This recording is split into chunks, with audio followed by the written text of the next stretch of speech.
Bonjour à tout le monde. Alors aujourd'hui, nous avons le grand plaisir d'accueillir Ariane. Bonjour Ariane. Bonjour. Alors Ariane, donc tu es diplômée en lettres modernes et en sociologie de la culture de l'Université d'Avignon. Tu es aussi auteur d'un livre qui s'appelle Les créatifs culturels, l'émergence d'une nouvelle conscience. Et puis aussi, donc tu as fondé un projet, Un monde réenchanté.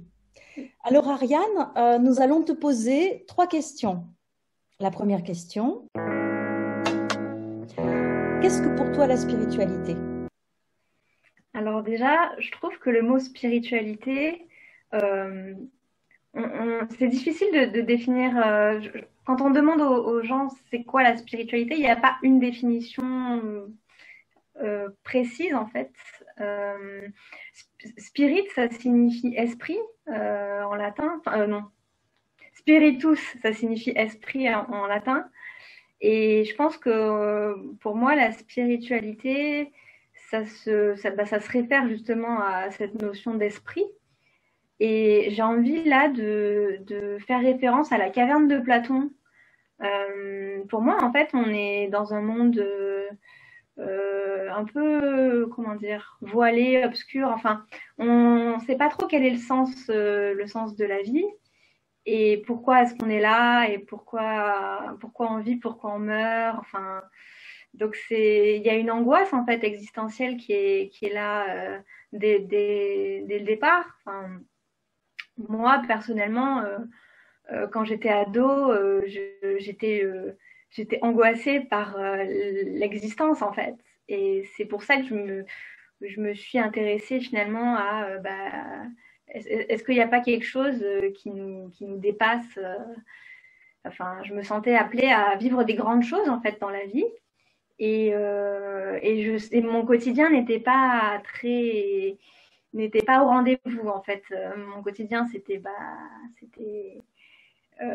le lycée, c'était le collège, c'était plus tard l'université. Et je me rendais compte que je sentais un potentiel en moi très fort. Enfin, je sentais une créativité, une envie voilà, d'expression, je sentais quelque chose de plus grand que moi, mais je ne pouvais pas l'exprimer dans mon quotidien. Et c'est là que du coup, j'ai commencé à réfléchir. Donc là, on retrouve cette notion d'esprit, en fait, à avoir une activité de méditation, mais notamment par l'écriture. Et, et c'est là que pour faire le pont avec la caverne de Platon, donc on est dans ce monde un peu qui n'est pas forcément à à l'image des grands rêves qu'on peut avoir dans notre cœur.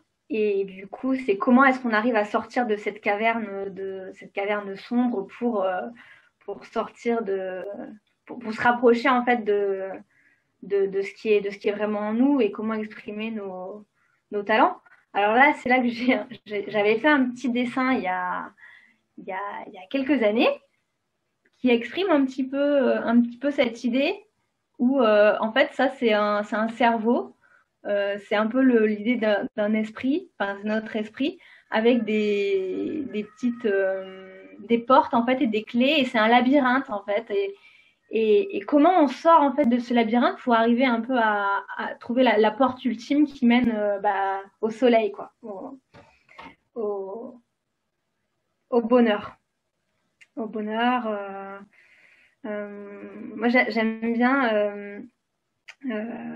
bien Akhenaton, qui avait justement cette notion, voilà, de soleil en fait, de lumière, voilà, quand il présentait, quand il parlait du dieu Aton, voilà, voilà. Comment vis-tu ta spiritualité au quotidien? Hum.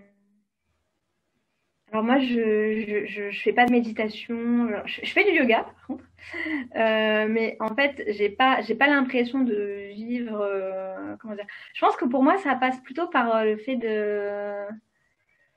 d'être inspiré à faire quelque chose. Donc, à faire des projets. En fait, j'ai des inspirations qui me viennent, qui viennent, et je me dis, il faut que je fasse ça. Donc, je me lance en fait dans des projets.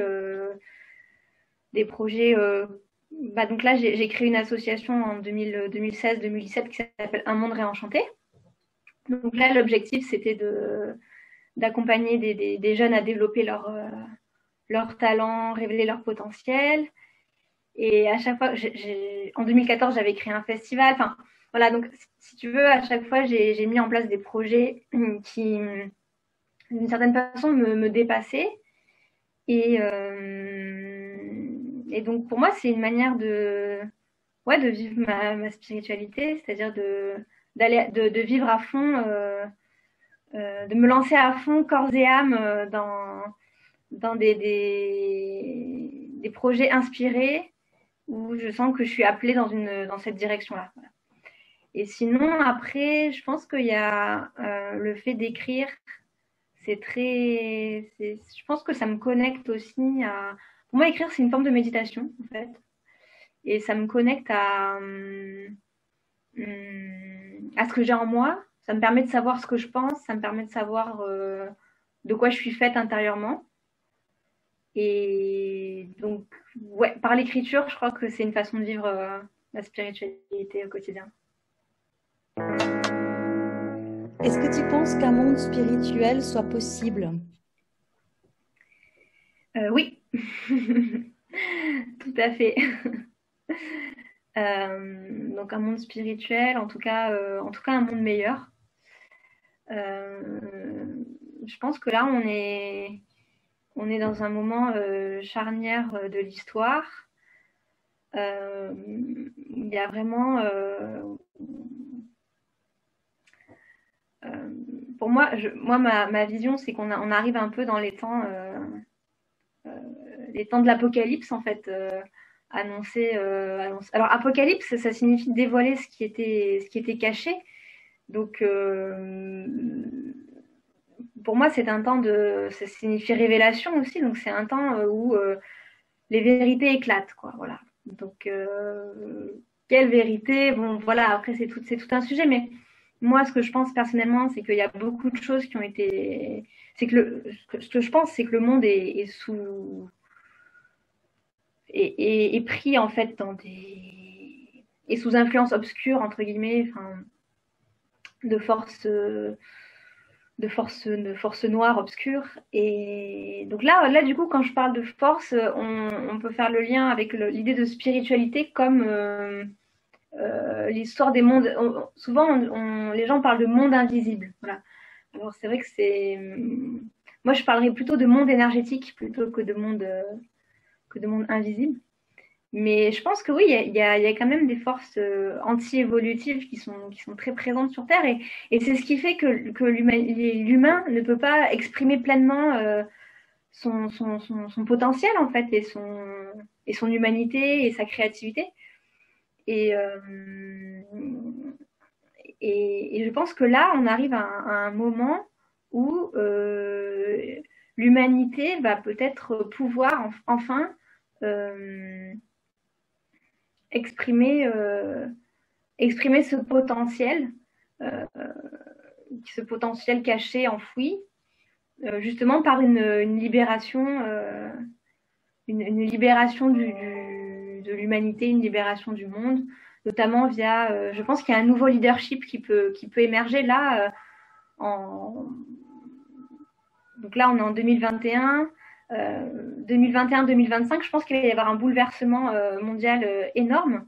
Dans la tradition hindoue, on parle du Kali Yuga. Donc le Kali Yuga, c'est c'est un des âges sombres, c'est l'âge sombre en fait de l'humanité. Donc là, on est dans cette période sombre. Et la fin du Kali Yuga, c'est donc 2025. Donc 2025, ça serait un peu la jonction entre le monde ancien, l'époque du Kali Yuga et un nouvel âge d'or. Voilà. Donc, est-ce que ce nouvel âge d'or sera là en 2025 avec un nouveau leadership, avec des personnes éclairées qui vont pouvoir prendre le lead? Ben, oui, moi j'y crois. Eh bien, Ariane, merci beaucoup pour tout ce partage extrêmement touchant et très dynamisant. On te dit à très bientôt. Au revoir. À bientôt, merci.